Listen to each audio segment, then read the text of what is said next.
വചനവീഥിയിലൂടെ father ജെ.ബി. Puthur. വിശുദ്ധ മത്തായി രചിച്ച യേശുവിന്റെ സുവിശേഷം അധ്യായം 27 മുതൽ 31 വരെയുള്ള വാക്യങ്ങൾ. യേശുവിനെ പരിഹസിക്കുന്നു.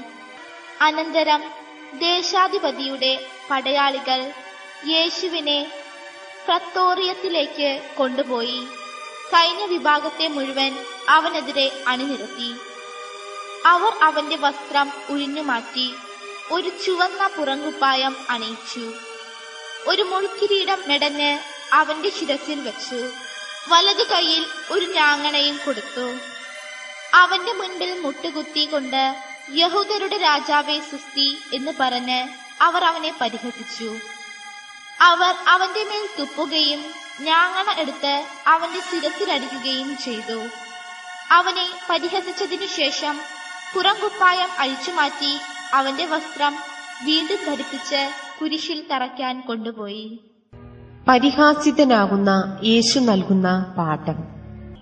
പരിഹാസം പലഹാരമായി കണക്കാക്കുന്ന ഒരു രംഗാവിഷ്കാരമാണ് ഇന്നത്തെ സുവിശേഷത്തിൽ നമുക്ക് ദർശിക്കാനാകുക. നീതിപൂർവം വിധി പ്രസ്താവിക്കാൻ ബാധ്യതയുള്ള ദേശാധിപതി നീതിരഹിതമായി നീതിമാനെ മരണത്തിന് വിധിക്കുന്നു. മരണത്തിന് ശിക്ഷിക്കപ്പെട്ട കുറ്റവാളിയായാലും ശരി, ആ വ്യക്തിക്ക് നീതിപൂർവം അർഹമായ ചില അവകാശങ്ങൾ മനുഷ്യ സമൂഹം കൽപ്പിച്ചു കൊടുക്കാറുണ്ട്. എന്നാൽ യേശുവിന്റെ കാര്യത്തിൽ എല്ലാതരം മനുഷ്യാവകാശങ്ങളും ധ്വംസിക്കപ്പെടുന്ന രംഗമാണ് നാം കാണുന്നത്.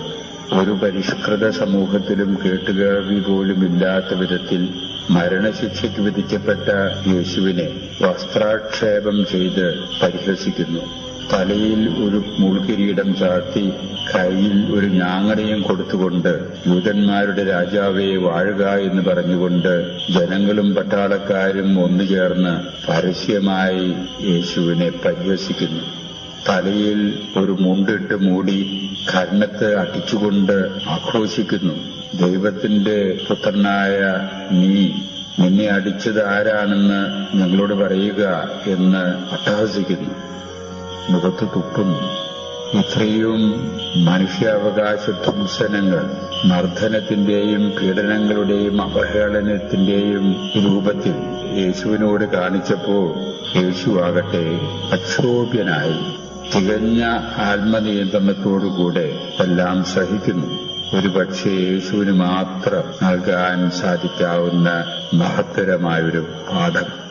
സഹനത്തെ സാധനയാക്കാൻ സാധിക്കുമെന്നുള്ള ഉദാത്തമായൊരു പാഠം നമുക്കായിട്ട് നൽകുന്ന ധീരമായിട്ടുള്ളൊരു മാതൃകയാണ് യേശുവിൽ നാം കണ്ടെത്താൻ ശ്രമിക്കേണ്ടത്.